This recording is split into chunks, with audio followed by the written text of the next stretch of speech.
Hello, my dear friends. I welcome you to this special session in which we'll be discussing how to solve HSC board physics paper. याद रखिए, जैन के महीने में जो हम काम करते हैं फिजिक्स का या केमिस्ट्री का या मैथ्स का, वो पूरा का पूरा फोकस होना चाहिए हमारा पेपर कैसे होता है, उसको सॉल्व करने का तरीका क्या है, डूज और उससे भी important what are the don'ts in the physics paper. So before we start with the physics paper, जैसे होता है क्रिकेट की मैच है, मैच शुरू करने से पहले we have to know how is the pitch, how is the atmospheric condition. वैसे पूरा डिटेल करेंगे हम लोग कि फिजिक्स का पेपर सॉल्व करते वक्त क्या क्या करना है. नंबर एक, डिस्क्रिप्शन बॉक्स में आपको मिलेंगे फिजिक्स के पेपर के हर एक लेसन के marks, with option without option. As we know, physics का पेपर टोटल होता है 70 मार्क्स का, और ये जो 70 मार्क्स का पेपर है, इसको सॉल्व करने के लिए आपको मिलेंगे 180 minutes. Okay, so if you calculate रफली, तो लगभग we can say 2.5 minute, 2.5 minutes पर mark, that is the distribution. Okay, 2.5 minute लगभग हर एक मार्क के लिए हमारे पास है. फाइन. फिजिक्स के पेपर को हम 1, 2, 3, 4 हिस्सों में डिवाइड करेंगे. पहला पार्ट है मल्टीपल चॉइस क्वेश्चन का, MCQ. दूसरा है वेरी शॉर्ट आंसर क्वेश्चन. तीसरा पार्ट है शॉर्ट आंसर क्वेश्चन. चौथा पार्ट है लॉन्ग आंसर क्वेश्चन. पांचवा पार्ट है वेरी लॉन्ग आंसर क्वेश्चन. आप बोलोगे 4 पार्ट बोला और 5 कैसे आगे? ये दोनों को जनरली कंबाइन करके एक पार्ट पकड़ा जाता है. तो this are the 5 categories, right. हर एक कैटेगरी की बात करेंगे, हर एक कैटेगरी के मार्क्स के बारे में बात करेंगे, हर एक कैटेगरी में ऑप्शन है या नहीं उसके बारे में बात करेंगे, and so on and so fourth. Numerical कहाँ होते हैं, कहाँ लॉग टेबल का इस्तेमाल करना मैंडेटरी है. If you don't use the log table, you are likely to lose out some marks. Everything will be discussed. So let us start one by one. Let us start with the first part, that is multiple choice question. ये पहला ही question है और हम generally suggest करते हैं सभी बच्चों को कि मल्टीपल चॉइस क्वेश्चन जो है वो अटेम्प्ट करते वक्त पहले ही अटेम्प्ट कीजिए, नंबर एक. और दूसरा, अटेम्प्ट करते वक्त आपको पूरा सेंटेंस नहीं लिखना है. What are you suppose to write is only the option number जो सही है, और उस ऑप्शन नंबर के करस्पॉन्डिंग जो डेटा है वो छोड़ के आपको कुछ भी नहीं लिखना है, राइट. तो बात करते हैं कितने एमसीक्यूज आते हैं. सो एमसीक्यूज एमसीक्यूज की संख्या है टोटल 10, और यहाँ पे कोई ऑप्शन नहीं है. हर एक एमसीक्यू के लिए 4 ऑप्शन है, लेकिन देर इज नो ऑप्शन कि 12 में से 10 सॉल्व कर लिया, something like that. So you are suppose to solve all the 10 MCQs, right. लिखेंगे कैसे answer? As I told you, option और उस ऑप्शन के साथ जुड़ा हुआ answer. For example, the option of certain question is B, so B, and suppose it is 3.5 ampere meter square. So इतना ही लिखना है. क्वेश्चन नंबर था सेकेंड, उसका ऑप्शन है बी, और वो है 3.5 ampere meter square. That's it. उसके सिवा बाकी बोर्ड में आपको कुछ भी एक्सपेक्टेड नहीं है, because if you go on writing everything, you are going to lose out on time. Okay, fine. तो ये एक बार समझ लिया. फिर बात करेंगे कि मल्टीपल चॉइस क्वेश्चंस कितने हैं? 10. तो in general when we check out पिछले 8 साल 10 साल के नहीं, लेकिन 4 साल के पेपर चेक करो, because that's when the syllabus was revised. You will find this is coming up into 8+2 configuration. Okay, 8+2 configuration क्या है?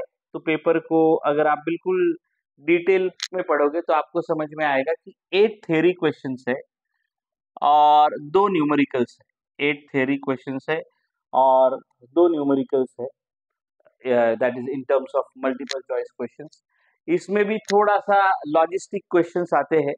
For example, moment of inertia of a ring about this axis is so and so, then what is the moment of inertia of the ring about another axis. वो हम theoretical logistics में पकड़ते हैं. Generally ये देखा गया है कि 8 थ्योरी क्वेश्चंस और 2 न्यूमेरिकल्स आते हैं in case of multiple choice questions. Difficulty level कैसी होती है? तो अमूमन देखा गया है कि 5 मल्टीपल चॉइस क्वेश्चंस बहुत सिंपल आते हैं, और ये जो न्यूमेरिकल्स है दोनों भी, ये numericals they are formula based. When I say formula based, what I mean is you just have to put in the values and you get the answer. You don't have to calculate much. Neither you have to show the calculation in terms of log table. You just have to write down this is the answer. That's it. For example, radius of the first Bohr orbit is 0.53 angstrom. What is the radius of the fourth Bohr orbit? So you know it is going to be 4 square into that 0.53. जो भी number आएगा multiply करके आपको वो answer कौन सा है उसके साथ टैली करके लिखना है. बाकी you are not suppose to write down any other step. सिर्फ आपको लिखना है क्वेश्चन नंबर, सही ऑप्शन क्या है, और वो सही ऑप्शन जो है वो इन terms of the given option क्या है. This is what is expected in the multiple choice questions. बाकी आप कुछ भी मत लिखिए. It's a share wastage of time. And these 10 multiple choice questions, I am giving you the timeline program as well. These 10 multiple choice questions are to be solved in 15 minutes maximum.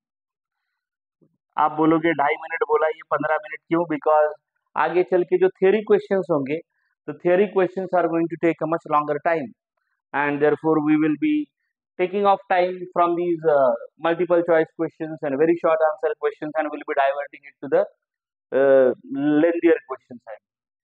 And नीचे के जो questions है काफी lengthy है, and again I am telling you कि therefore we generally suggest you start from these questions, that's MCQs, because these are comparatively कम लिख के फटाफट मार्क मिल जाते हैं.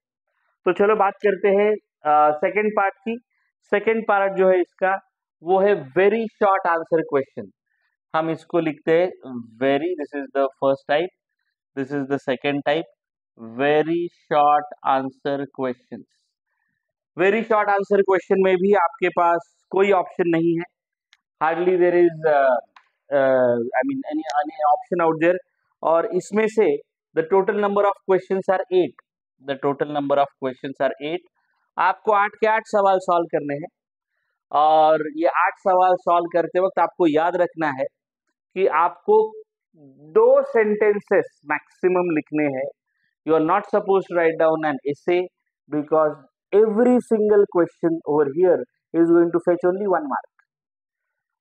Point wise लिखिए, 1 point नहीं तो 2 point, उससे ज्यादा मत लिखिए. For example, if they are asking you state principle of parallel axis, then you just have to write down the statement of principle of parallel axis, and you are not supposed to write down any description, absolutely nothing.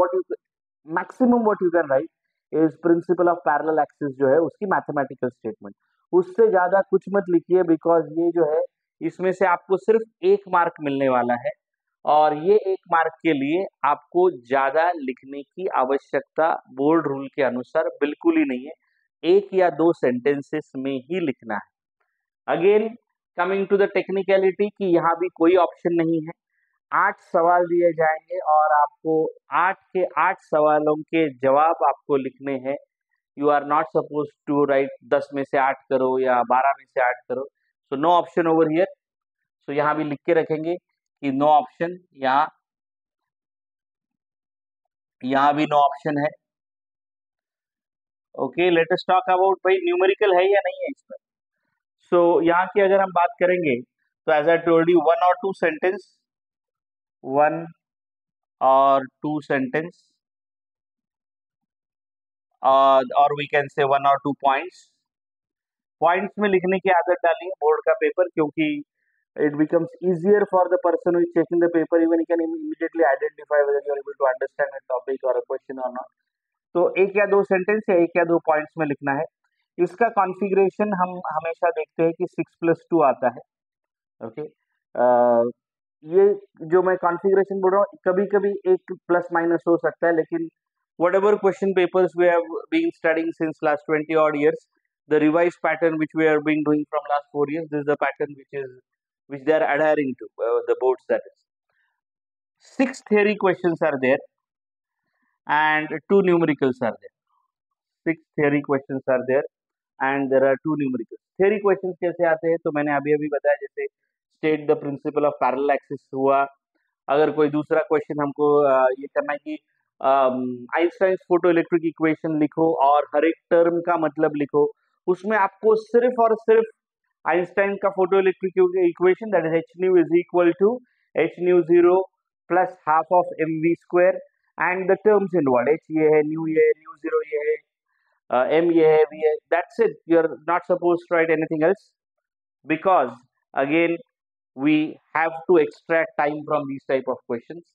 So 6 theory questions आएंगे, आपको सभी attempt करने हैं और 2 numerical आएंगे and again the good thing is यहाँ log table नहीं लगेगा। अगर आपको फॉर्मूला मालूम है you are through.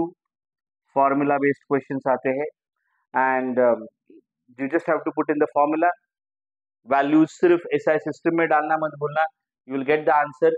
And again I am telling you कि जब आप आंसर लिखोगे ऐसे न्यूमेरिकल्स के वक्त, you have to make sure that the answers are written in scientific notation. Answer को बॉक्स करके रखिए और ज़्यादा से ज़्यादा हम हमेशा बच्चों को कहते हैं कि कोशिश ये करिएगा कि ज़्यादा से ज़्यादा न्यूमेरिकल अटेम्प्ट करो। न्यूमेरिकल्स में there is absolutely no chance of losing any marks. So this is again, as I told you, this is completely formula based type of situation. कोई भी हो, m is equal to ni formula दिया है, लगाना है तो magnetic dipole moment ढूंढना है, नंबर ऑफ टर्न्स दिए जाएंगे, करंट दिया जाएगा, just have to substitute the value and get the answer. Okay, यहाँ भी लॉक टेबल नहीं लगता है। याद रखिए कि आंसर जो है न्यूमेरिकल के आंसर लिखेंगे किससे, साइंटिफिक नोटेशन में लिखेंगे। Will be writing the numerical the answers in scientific notation, and secondly we will be making sure that the answers are written with units. Units अगर नहीं लिखे आपने या यूनिट्स गलत लिखे तो मॉडरेशन, सुपर मॉडरेशन के वक्त अक्सर आपके काफी सारे मार्क्स कट कर दिए जाते हैं। तो समझ में आया कि यहाँ भी ऑप्शन नहीं है। 6 में से 6 थ्योरी क्वेश्चंस है, 2 न्यूमेरिकल्स है। न्यूमेरिकल फॉर्मूला बेस्ड है, लिखते वक्त डेटा ठीक से लिखिए, फॉर्मूला ठीक से लिखिए, यूनिट्स लिखना मत भूलिए। तो यहाँ तक का जो है इसका टाइमलाइन प्रोग्राम भी इसका लिख लेते हैं। ये जो है इसके लिए भी आपके पास है 15 मिनट। ओके, इसके पास भी आपके लिए है 15 मिनट। इसको भी और टाइम लगा के सॉल्व कीजिएगा ताकि आपको आगे जाके समय की दिक्कत ना हो। नहीं तो बहुत बार अजीब गरीब ढंग से पेपर सॉल्व किया जाता है। Before we start the paper we should be very clear in our mind what is the sequence we are going to solve. कभी भी फिजिक्स का पेपर यहाँ से पीछे से नीचे से लास्ट वाले क्वेश्चन से सॉल्व मत कीजिए, बहुत ज्यादा समय खा जाता है वो और फिर यहाँ प्रेशर आ जाता है, राइट। चलो, अभी तक हम जो बात कर रहे थे कहीं ऑप्शंस नहीं थे, अब बात करेंगे अगले तीसरे टाइप के क्वेश्चंस की। तीसरा टाइप कौन सा है? तीसरा टाइप है शॉर्ट आंसर क्वेश्चंस। और इस शॉर्ट आंसर क्वेश्चंस में आपके पास होंगे टोटल 12 सवाल और 12 सवालों में से आपको 8 सवालों के जवाब लिखने हैं। So option game starts over here. Multiple choice question 10 है, 10 मार्क है, हर एक को 1 मार्क है। वेरी शॉर्ट आंसर क्वेश्चन 8 है, हर एक को 1 मार्क है। यहाँ पे 12 में से आपको 8 सॉल्व करने हैं। प्लीज याद रखिए, अगर आपको यहाँ पे 12 में से 8 सॉल्व किए आपने और लगता है कि कहीं ना कहीं एक शायद गलत हो सकता है, तो अगला 9वां या 9th क्वेश्चन कोई भी जो आपको लगे सॉल्व करके रखिए। The bold rule is it is the best of the performance. माने अगर किसी क्वेश्चन ये पहले 8 में से आपका कोई गलत हुआ और 9 सही हुआ तो you will definitely get the full marks. यहाँ पे शॉर्ट आंसर क्वेश्चंस कैटेगरी जो है, this is 1 mark, this 1 mark. Short answer category question जो है इट इज फॉर 2 मार्क्स, हर एक क्वेश्चन 2 मार्क का आता है, तो ये टोटल हो गए 16। ओके, ये टोटल मार्क्स हो गए 16। 16 मार्क्स आपको अगर चाहिए तो आपको पहले डिसाइड कर लेना पड़ेगा कि which are the best which are the questions, which are the 8 questions which you know the best. Okay, and then उसके बाद अगर कहीं लिखते वक्त समझ में आ गया कि थोड़ी गड़बड़ है तो एक का बैकअप क्रिएट करके रखिए. Okay, so let us talk about this. यहाँ पे we are expecting it to be in 3 to 4 sentences. 3 to 4 sentences. Points की अगर बात करो तो जनरली 4 पॉइंट में लिखा जाता है. If I talk about a typical example, give the postulates of kinetic theory of gases. So काफी सारे postulate पढ़े, लेकिन we'll be writing the 4 basic postulates. That is, the volume occupied by the gas is very large as compared to the volume occupied by the gas molecules. Kinetic energy is directly proportional to the absolute temperature. While motion, the gas not only collides onto itself but also collides onto the walls of the container. Third point, the collision on the walls of the container will exert pressure. So 4 points लिखने हैं, उससे ज्यादा मत लिखिए. Why I specifically took this example is because अगर ज्यादा भी points उसके हैं, उस postulate के या उस question के ज्यादा points है, लेकिन आपको 4 ही लिखने हैं, because here there is a very clear indication that 2 mark का क्वेश्चन है, हर एक पॉइंट को आधा आधा मार्क होगा. 10 postulate आपको मालूम है, don't waste time in writing all the 10 postulates, right? तो चलिए आगे चलते हैं कि ये जो 8 क्वेश्चंस है, ये 8 क्वेश्चंस का डिवीजन कैसे है. ये 8 क्वेश्चंस का डिवीजन नहीं, 12 क्वेश्चंस का डिवीजन कैसे. 12 क्वेश्चन का डिवीजन, व्हेन आई से डिवीजन आई मीन कितने थ्योरी है, कितने न्यूमेरिकल्स है. So here the distribution is 8 + 4, right. This is 8 + 4 का मतलब है 8 सवाल जो है, 8 सवाल जो है वो थ्योरी है और 4 सवाल जो है वो न्यूमेरिकल है. ओके, वापस वही बता रहे कि कोशिश करिएगा कि ये चारों ही न्यूमेरिकल्स आप सॉल्व करिए. कोशिश कीजिएगा ये चारों न्यूमेरिकल्स के आंसर्स यूनिट्स के साथ लिखिए, so that you don't lose out on marks. Theory में क्या होता है, अक्सर थोड़ा सा कुछ गलत हो गया तो हाफ या 1 मार्क कट होने के चांसेस है. Numericals absolutely no chance. If you write everything and you get the answer right, कहीं भी मार्क्स जाएगा नहीं. 8 + 4 में आपको याद क्या क्या रखना है. तो ये जो न्यूमेरिकल्स है, जैसे थ्योरी का तो मैंने एग्जांपल बताया अभी आपको, पोस्टुलेट्स ऑफ केटीओजी. जो न्यूमेरिकल्स है, these numericals are formula based, again slightly difficult.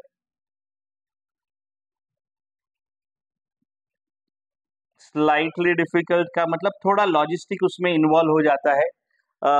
लेकिन यहाँ पे भी, यहाँ लिख के रख रहा हूँ, no log calculations are required generally.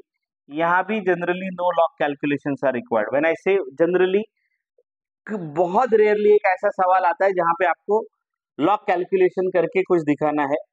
Log calculation करने का भी एक तरीका है. You are suppose to write down, suppose I decide to explain log calculations कैसे लिखे जाते हैं या न्यूमेरिकल कैसे सॉल्व किए जाते हैं इन जनरल.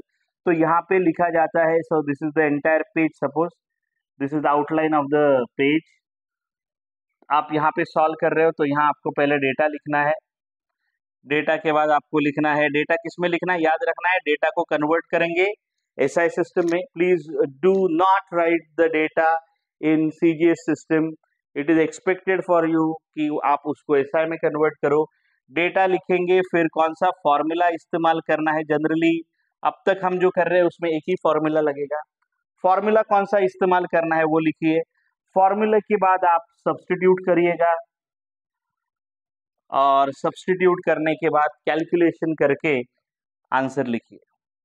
और यहाँ पे सब्स्टिट्यूशन आपने यहाँ पे कर लिया, ये पूरा सब्स्टिट्यूशन करके लिख दिया यहाँ पे, तो यहाँ एलओजी लिख के इस साइड पे लॉग कैलकुलेशन जनरली एक्सपेक्टेड है. और यहाँ पे आप लास्ट में जाके लिखोगे आंसर. याद रखिएगा आपका आंसर किस में होना चाहिए. The answer has to be in the SI system and in the scientific notation. SI system और साइंटिफिक नोटेशन में आपका न्यूमेरिकल का आंसर एक्सपेक्टेड है. तो यहाँ भी लॉग नहीं लगेगा, ये 6 है. तो हम बच्चों को क्या कहते हैं, तो वी सजेस्ट कि 4 न्यूमेरिकल सॉल्व करिएगा, 100% 4 न्यूमेरिकल सॉल्व करिएगा और 4 थ्योरी क्वेश्चन सॉल्व कीजिएगा. अगर कहीं कोई न्यूमेरिकल थोड़ा डामाडोल लगता है तो यहाँ उसका एक बैकअप क्रिएट करके रखिएगा. लेकिन please remember, do not right the backup जैसे ये 10 एमसीक्यूज है, उसमें के 8 इधर लिख दिए, एक बीच में लिख दिया, लास्ट वाला कहीं तो भी लिख दिया, ऐसा ना कीजिएगा। सभी न्यूमेरिकल्स को सभी एमसीक्यूज को, ये 10 एमसीक्यूज एक ही जगह पे होने चाहिए। 10 एमसीक्यूज हो जाएंगे, नेक्स्ट पेज के ऊपर ये शुरू कीजिएगा। वेरी शॉर्ट आंसर क्वेश्चन खत्म हो जाएंगे, उसके नेक्स्ट पेज पे ये शुरू कीजिएगा। और फिर आपको क्या करना है, अगर आपको डाउट है कि शायद आपका एक कोई गलत हुआ है न्यूमेरिकल, तो आप, अगर पेज है एक, तो वो पेज खत्म करके नेक्स्ट पेज के शुरू तक वो लास्ट वाला क्वेश्चन लिखिएगा, फिर वो पेज छोड़ दीजिए, क्योंकि आपको आगे जाके सब सॉल्व करने के बाद वो बैकअप क्रिएट करने के लिए अगर आना है तो वहां जगह होनी चाहिए। So make sure that if you are not solving the backup immediately, then you are leaving the sufficient space over there so that you can come back after completing the paper and fill in the space. So the suggestion over here is pretty obvious. The suggestion over here is you are supposed to solve 4 theory and 4 numericals, 4 theory questions and 4 numericals, and solve all the 4 numericals. और इसको कितना समय लगेगा? So this is going to take more time. Generally हम बात करते तो backup के साथ बात कर रहा हूं मैं, बैकअप के साथ we associate around 35 minutes to this, around 35 minutes to this, right. And what you are suppose to do, you got to solve repeated questions, तीन कम से कम, और हर क्वेश्चन में आपको या हर पेपर में आपको चेक करना है कि कितना समय ले रहे हैं आप। Okay, with the stopwatch you are supposed to check how much time it is taking so that you can improvise next time when you solve the full length paper. Fine. So that's it about those 2 markers. Now let us go down to the next category. The next category, the fourth one is कौन सा आया अभी? Short answer question हो गए, MCQ हो गया, ये हो गया अभी long answer questions. Long answer questions. The pattern is the same, just like short answer questions. इसमें 12 सवाल दिए जाएंगे, there will be 12 questions, and out of the 12 given questions you are supposed to solve only 8. Same combination out there. Of course 3 mark per question है, 24 marks का ये पूरा segment है। When I say the same pattern, इसका मतलब ये 8+4 में ही जाएगा। That is, I hope everyone understands कि ये 8 सवाल जो है theory है और ये 4 जो आते हैं वो न्यूमेरिकल आते हैं। यहाँ से ज्यादा लिखने का काम शुरू करो। Okay, write as much as you can. यहाँ पे हमने अक्सर देखा है कि ये जो 8 थ्योरी क्वेश्चंस है, इसमें लगभग 2 से 3 जो है वो डेरिवेशंस आते हैं, 2 से 3 जो है वो डेरिवेशंस आते हैं। For example prove Bohr's formula 1/λ is equal to r into bracket all that सब, वो प्रूव करना है। याद रखिएगा, जब कभी आप फिजिक्स में कोई डेरिवेशन लिखेंगे तो वो डेरिवेशन की शुरुआत डायग्राम से होनी चाहिए। For example if you are writing, they are asking banking of road, तो first thing they expect is a proper labelled diagram to the scale, right. Diagram draw करने के बाद उस डायग्राम को, उस डायग्राम में के मैथमेटिक्स को एक्सप्लेन करना है। For example in that banking of road वाला type, the diagram shows a vehicle taking a turn along a banked road. The mass of the vehicle is m, the angle at which it is banked is theta, and the coefficient of friction is mu. All that stuff you are supposed to write. पहले derivation लिखेंगे, बीच में क्या है terms लिखेंगे, सबसे नीचे diagram लिखेंगे। तो साइकोलॉजिकली वो जो चेक करने वाला है उसको समझ में आता है कि इनको सही सलीका, सही तरीका नहीं मालूम है कि क्या सीक्वेंस में लिखना है। तो बात करेंगे 2 मिनट में डेरिवेशन की। जब कभी डेरिवेशन की बात होती है तो please make sure you are writing all these points over here. मैं कोशिश कर रहा हूँ कि इस पूरे पेज के ऊपर ही हम लोग अपना अपना काम पूरा खत्म कर दे ताकि ठीक से समझ में आए। तो derivation will start with diagram, diagram के बाद है एक्सप्लेनेशन, डायग्राम का explanation and the terms involve in the derivation. Explanation के बाद एक्चुअली डेरिवेशन शुरू होगी और डेरिवेशन का जो भी रिजल्ट आएगा आपका, for example v is equal to all that stuff, root of all that, वो रिजल्ट को वापस आपको बॉक्स में लिखना है। रिमेंबर, डेरिवेशन को लिखते वक्त आपको इसी सीक्वेंस को फॉलो करना है। The derivations are worth 3 marks, right? So please understand the way the derivations are to be written. यहाँ पे बात करेंगे न्यूमेरिकल्स की। न्यूमेरिकल्स के लिए आपको याद रखना है, यहाँ पे ये जो न्यूमेरिकल्स है ये फॉर्मूला बेस्ड नहीं है, सिर्फ शायद 2 फॉर्मूला लगेंगे, एक्स्ट्रा लगेगा आपको कुछ तो भी। एंड मोस्ट इंपॉर्टेंट थिंगली आपको ये लॉग टेबल से सॉल्व करना पड़ेगा। लॉग टेबल से ऐसे लिख के आपको सॉल्व करना पड़ेगा। डिफिकल्टी लेवल थोड़ी सी ज्यादा होती है। Just as an example I tell you, KVL KCL वाला क्वेश्चन आ गया, तो केवीएल और केसीएल वाला क्वेश्चन यहाँ पे आपको find the current through this, या पोटेंशियोमीटर वाला आ गया, find the value of potential gradient and all that सब, तो वो यहाँ आएगा। पोटेंशियल ग्रेडियंट अगर ढूंढना है तो हम सबको मालूम है क्या करना है। First find out the value of current, that is EMF upon external resistance plus internal resistance. Then find out the, after you find out the current, then find out the potential difference across the battery. After you find out the potential difference across the battery, K is equal to potential difference across the battery upon L. उसके आगे अगर E1 E2 है तो वो सब करना पड़ेगा। So as I told you, सिर्फ एक फॉर्मूला नहीं चलेगा, 2-3 फॉर्मूलेज मिलके ये क्वेश्चन जनरली फ्रेम होता है, राइट? और यहाँ पे अक्सर डेरिवेशंस पूछे जाते हैं। डेरिवेशंस अगर नहीं पूछे जाते तो एक बड़ा सा क्वेश्चन आएगा, PBB that is a perfectly black body क्या है, फिर इस परफेक्टली ब्लैक बॉडी क्या है, उसको एक्सप्लेन कीजिएगा। वो नहीं तो कोई एक्सपेरिमेंट पूछी जाएगी, just as an example, experiment like how will you determine the resistance of a galvanometer using Kelvin's method and something like that, तो वो सब यहाँ पे आएगा। यहाँ पे मैंडेटरी है कि सवालों को आप न्यूमेरिकल्स को लॉग से सॉल्व करें, right? So this is going to take, this is 24 marks. Please remember it's a big section out there and this section generally takes 1 hour, more than 1 hour in fact, लेकिन फिलहाल हम उसको 1 घंटा associate करेंगे।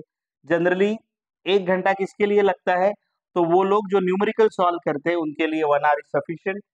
जो numerical solve नहीं करते हैं उनको 1 घंटा नहीं नहीं 1 घंटे में उनका काम खत्म नहीं होता है। If we are writing in minutes, let us write it down in 60 minutes.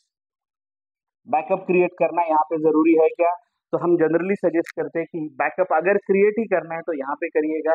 यहाँ पे बेस्ट 8 लिखिए, क्योंकि यहाँ पे 1 का बैकअप क्रिएट करने जाएंगे तो आगे के लास्ट वाले वेरी लॉन्ग आंसर के केस के क्वेश्चंस के ऊपर काफी सारा लोड आ जाता है उसका।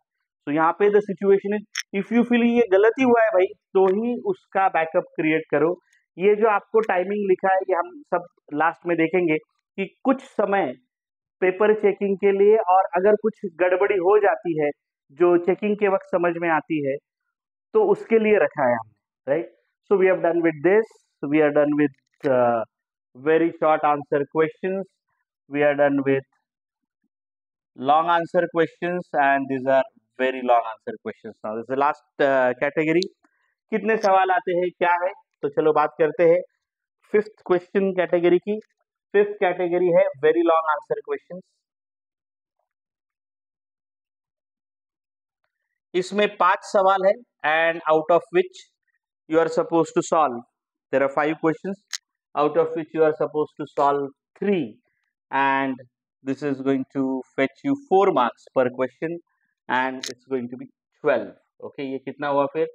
4 6 6 6 12 12 और 8 12 20 22 30 40 50 60 70, सही जा रहा है बिल्कुल।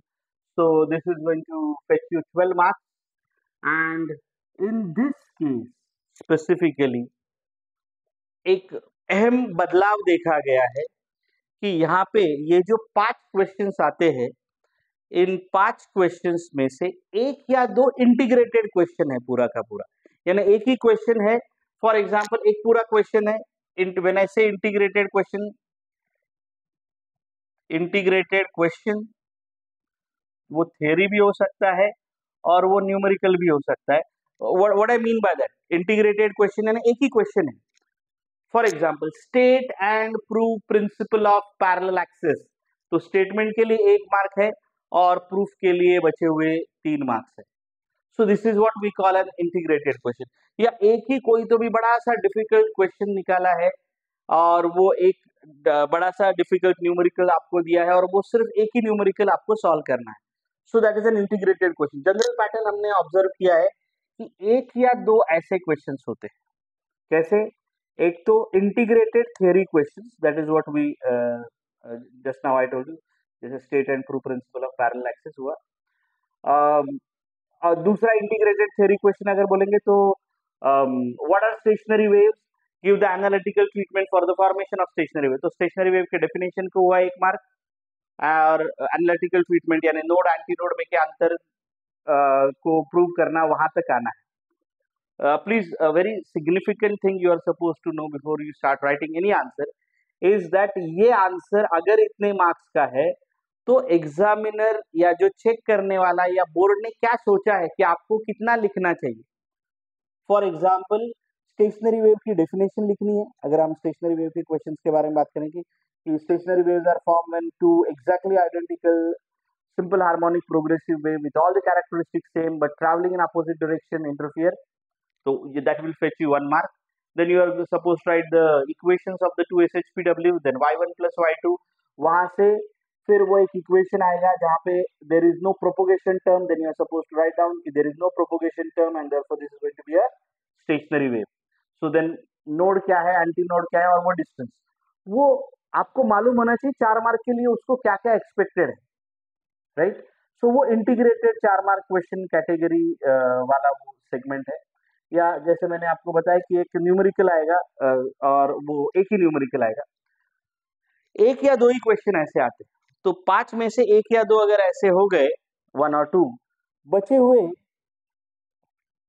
3-4 क्वेश्चंस कौन से कैटेगरी के हैं, उसमें 2 हिस्से होते हैं। ओके, 2 हिस्से का मतलब क्या है, और वो बड़ा अजीब तरीके से दिया है उन्होंने। एक पार्ट है थियोरेटिकल पार्ट, दूसरा पार्ट है न्यूमेरिकल पार्ट, यानी एक क्वेश्चन होगा, एक क्वेश्चन है, वो क्वेश्चन को 2 हिस्सों में बांटा है। ये ऊपर का पार्ट है थियोरी और ये नीचे वाला पार्ट है न्यूमेरिकल। ओके, और वो बड़ा कंफ्यूजिंग है क्योंकि जब हमको थियोरी आता है तो उसका न्यूमेरिकल नहीं आता है, जो न्यूमेरिकल आता है उसका दूसरे वाले का थियोरी नहीं आता है, वो गड़बड़ वाला पार्ट है। इसलिए यहाँ पे अधिकतर कंफ्यूजन में बच्चे बहुत सारा लिखना शुरू कर देते, 5 क्वेश्चन लिखो, सबका थियोरी लिख दो, न्यूमेरिकल मत, तो डोंट डू दैट। ओके, यहाँ पे very clear, very clear suggestion is that you are suppose to select 3 questions, you are supposed to select 3 questions which you know the best.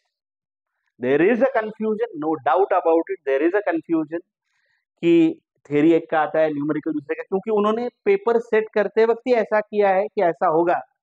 लेकिन you are suppose to make sure कि आप बड़े आराम से उसमें से जो बेस्ट आता है, इसके लिए बैकअप क्रिएट करके रखने की बेवकूफ़ी मत करिए, क्योंकि इसमें अगर आप बैकअप क्रिएट करने जाओगे तो it will take a hell lot of time. You might not be in a position to come back to the paper and check कि क्या गलत हुआ है और क्या नहीं। So please understand this part very properly. And the total time allocated for this is 45 minutes. And please understand something very significant. इसको 45 minute लगते ही है। अब आपको ये समझना है कि आपका फोकस कहाँ होना चाहिए। ये क्वेश्चंस के ऊपर, लास्ट वाला जो वेरी लॉन्ग आंसर क्वेश्चंस है, उसके ऊपर फोकस मत रखिए। इसलिए हमने आपको बोला पहले यहाँ से सॉल्व कीजिए फिर वहां तक जाइए, क्योंकि यहाँ पे कंफ्यूजन होगा।